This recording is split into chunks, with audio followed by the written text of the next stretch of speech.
یہ بات ہے اس گھمنڈ کی جو مٹی میں مل گیا، یہ کہانی ہے اس چچا کی جو اپنے ہی بھتیجے کے خون کا پیاسا ہو گیا۔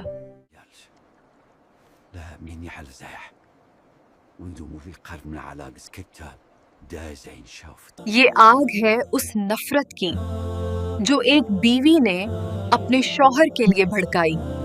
محمد مجنون ہے، پاگل ہیں، مکہ والو اس کی بات مت سننا۔ لیکن یہ کہانی صرف نفرت کی نہیں ہے، یہ کہانی ہے الفاظ کی طاقت، یہ بات ہے سورۃ لہب کی۔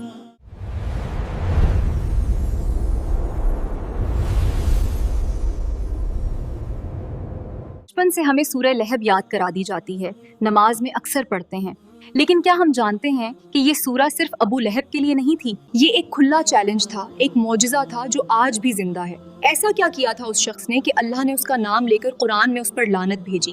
کون تھی وہ عورت جمیل جس کے گلے کا ہار کل جہنم میں اس کے گلے کی پھانسی بنے گا؟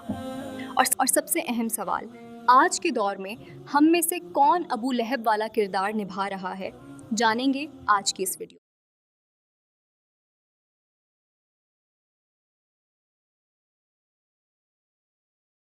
چلیے ریوائنڈ کرتے ہیں۔ سین ہے مکہ کا، نبوت کا تیسرا یا چوتھا سال۔ The Prophet of Islam was still giving the message of Islam secretly. لیکن پھر اللہ کا حکم آیا، اپنے قریبی رشتہ داروں کو ڈرائیے اور خبردار کیجیے۔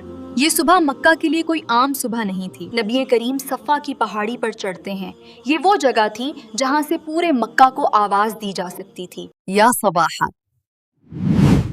ہائے صبح کی آفت۔ عرب میں یہ لفظ تب بولا جاتا تھا جب دشمن کی فوج حملہ کرنے والی ہو۔ لوگ اپنے گھروں سے نکل آئے، جو نہ آ سکے اس نے اپنا نمائندہ بھیجا۔ ہر کوئی یہ دیکھنا چاہتا تھا کہ آج الامین اور الصادق نے کیا رپورٹ کیا ہے۔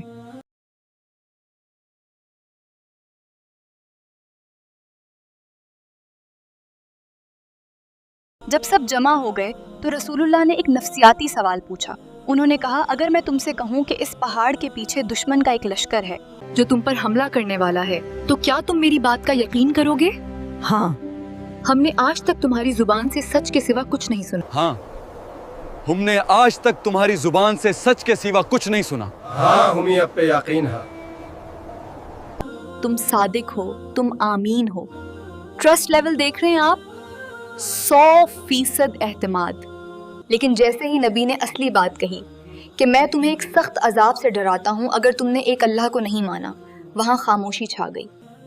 اسی خاموشی کو توڑتے ہوئے ایک شخص کھڑا ہوا، لال چہرہ، غصے سے بھرا ہوا۔ یہ کوئی غیر نہیں تھا، یہ سگا چچا تھا، ابو لہب۔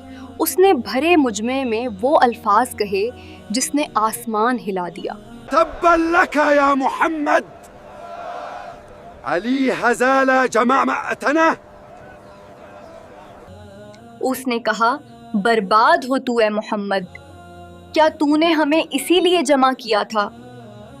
سوچئے ذرا، ایک نبی جو اپنے لوگوں کو بچانا چاہتا ہے، اسے اس کا اپنا چچا بربادی کی بد دعا دے رہا ہے۔ یہ واقعہ صحیح بخاری میں درج ہے۔ لیکن ابو لہب بھول گیا تھا کہ جس کا محافظ اللہ ہو اسے دنیا کی کوئی بد دعا نہیں لگ سکتی۔ جب اس نے کہا تبوا لکا، تو اللہ نے جبرائیل علیہ السلام کو بھیجا اور فرمایا، اے نبی تم ہلاک نہیں ہوگے، وہ ہلاک ہوگا، اور سورہ لہب نازل ہوئی۔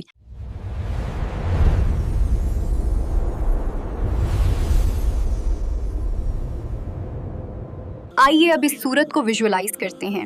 اللہ نے فرمایا، ٹوٹ گئے ابو لہب کے دونوں ہاتھ اور وہ برباد ہو گیا۔ نوٹ کرنے والی بات یہ ہے کہ یہاں ہاتھ کا ذکر کیوں ہے؟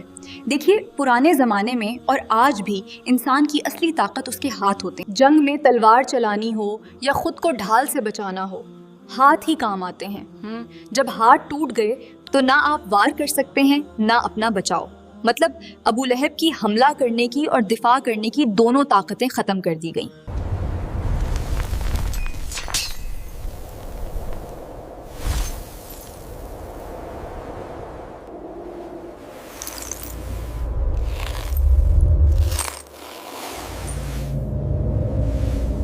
ابو لہب بہت امیر تھا، وہ کہتا تھا اگر قیامت آئی بھی تو میں اپنا پیسہ اور اولاد دے کر خود کو چھڑوا لوں گا.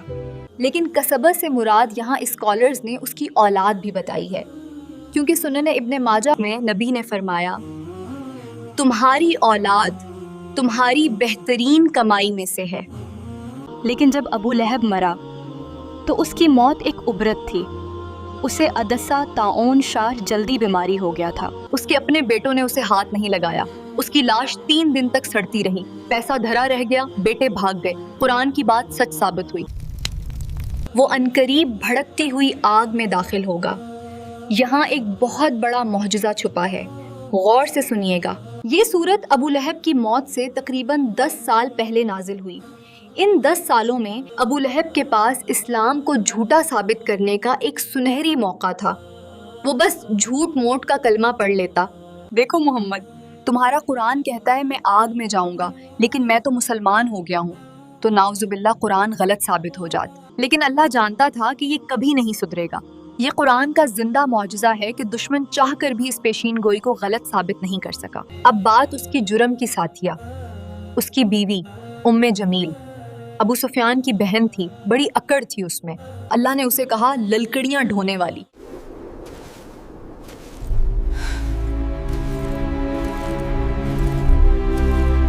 اس کا دہرا مطلب ہے، پہلا جسمانی، وہ کانٹے چنتی تھی اور نبی کے راستے میں بچھا دیتی تھی تاکہ انہیں تکلیف ہو. دوسرا استعاراتی، عربی میں لکڑیاں اٹھانا ایک محاورہ ہے چغل خوری کے لیے. وہ لوگوں کے دلوں میں نفرت کی آگ بھڑکاتی تھی. جیسے لکڑی آگ کو تیز کرتی ہے، ویسے ہی یہ عورت فتنے کی آگ کو تیز کرتی تھی. جب ہم 2 لوگوں کے بیچ جھگڑا کرواتے ہیں.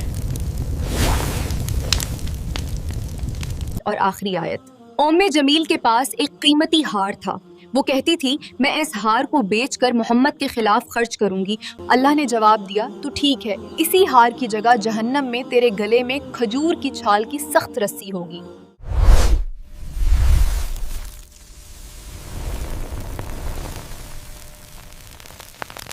جو چیز دنیا میں اس کی زینت تھی، آخرت میں وہی اس کا عذاب بن گئی. دوستو، سورہ لہب صرف تاریخ نہیں ہے، یہ ایک آئینہ ہے.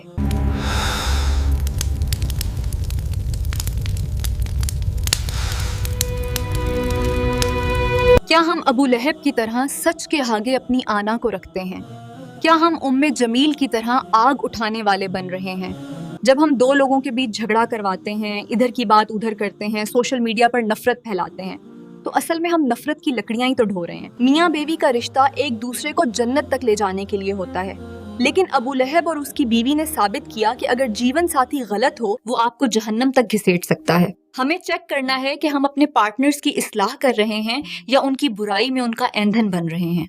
اللہ ہمیں ابو لہب کے انجام سے بچائے اور قرآن کو صرف پڑھنے والا نہیں بلکہ سمجھنے والا بنائے. اگر اس ویڈیو نے آپ کے دل میں تھوڑی سی بھی روشنی جگائی ہو تو اسے شیئر کر کے صدقہ جاریہ میں اپنا حصہ ڈالیں.